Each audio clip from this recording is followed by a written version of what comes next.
About 10 plus years ago, I was excited to present a new idea to my team about delivering leadership training to clients to fund our organization. I had slides ready, all the calculations done. I started presenting, but about 5 minutes in, I noticed a strange atmosphere. Normally, our team was upbeat and engaged. That day, the meeting was just quiet. I paused for a second and saw people's faces looked a bit off. I particularly noticed Anne and Pete, both sitting with crossed arms, looking upset. So I stopped the presentation. I'm sensing something is off, I said. Is everything okay? Am I missing something? After a few brief exchanges, I learned that Anne and Pete had a major fight in the meeting right before this one. There was an unresolved conflict in the team that was now coloring my entire presentation. I decided to stop presenting and ask the team to use this time to resolve what was really going on. By reading the room and checking in, I avoided the trap of pitching my proposal into an already toxic environment, reducing its chances of being well received. Also, I created a space for our team to reflect and handle the tension from their last meeting. That's the power of reading the room, a critical leadership skill to understand the group dynamics. Our November theme: what is group dynamics? Group dynamics refers to the invisible forces and behavioral patterns that emerge when people interact. It's the study of how groups form, function, and change. This includes their structure, like roles and status, communication flows, power structures, norms, unwritten rules, and how conflict is managed. Essentially, it's the science of understanding how a group becomes a unique system, distinct from the sum of its individual members, and how these forces influence the group's behavior. What reading the room really means?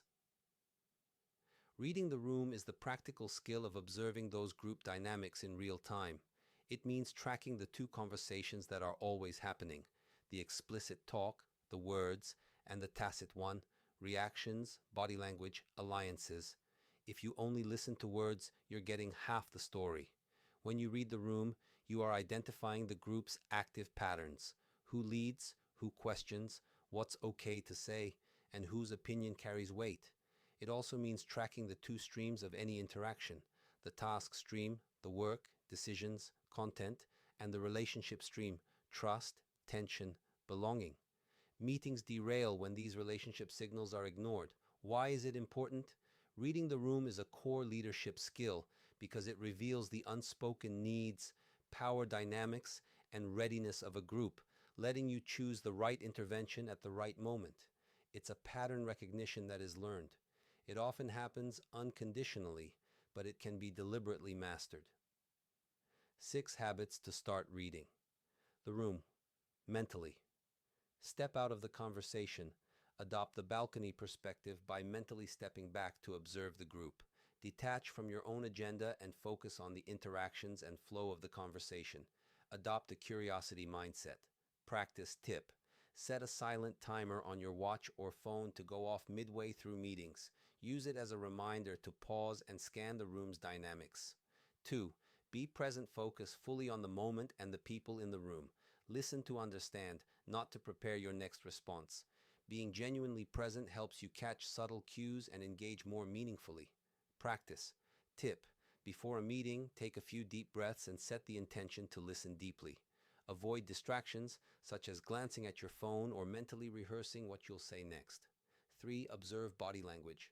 Pay attention to nonverbal cues like posture, facial expressions, and gestures. Who leans forward with interest, and who crosses their arms defensively? Silent signals can reveal more about the group's dynamics than spoken words.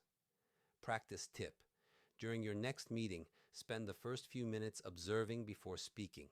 Look for patterns in how people physically respond to each other. 4. Track energy and relations. Shifts notice when the room's energy changes. Does a particular topic spark enthusiasm or create discomfort? How do different people react to others' interventions? How do pre-meeting relationships play out in this meeting? Recognizing these moments can help you identify key issues or power dynamics. Practice. Tip: after the meeting, take 5 minutes to reflect on what you noticed. Who reacted how to whom? 5. Test your guesses. Don't assume. The biggest trap is misinterpretation. Crossed arms might mean upset, but they could also mean the room is cold. Treat your observations as hypotheses, not facts. Practice. Tip: when you notice a cue, hold it lightly. Gently check your hypothesis with a simple open question. This is what I did in the story when I asked, I'm sensing something is off. Is everything okay?